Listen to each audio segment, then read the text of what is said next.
So one of the cars that we're getting close to finishing is our 1970 Plymouth Roadrunner. It's the convertible. Mark asked me to hustle on this car really quick so we can get the dash installed. So I installed the second skin so we could move on to the rest of the interior.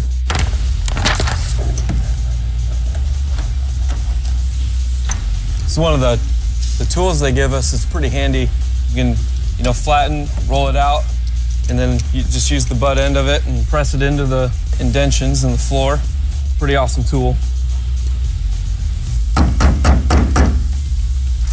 These spots on the floor right here are always the trickiest because you got all those divots and crazy bends in the floor.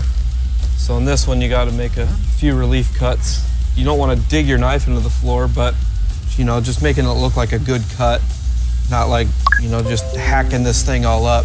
You want to make it look intentional and not just going all over the place just to make the stuff sit down.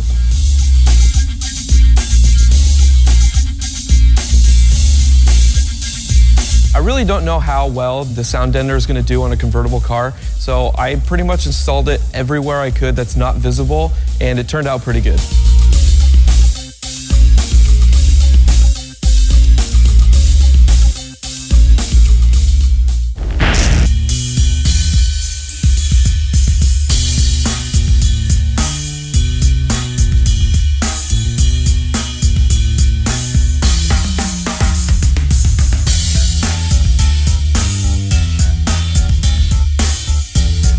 So today I'm getting ready to install the carpet in the 1970 Roadrunner convertible.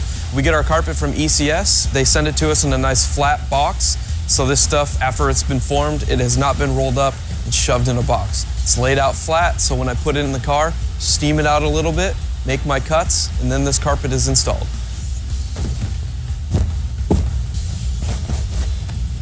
Just like that.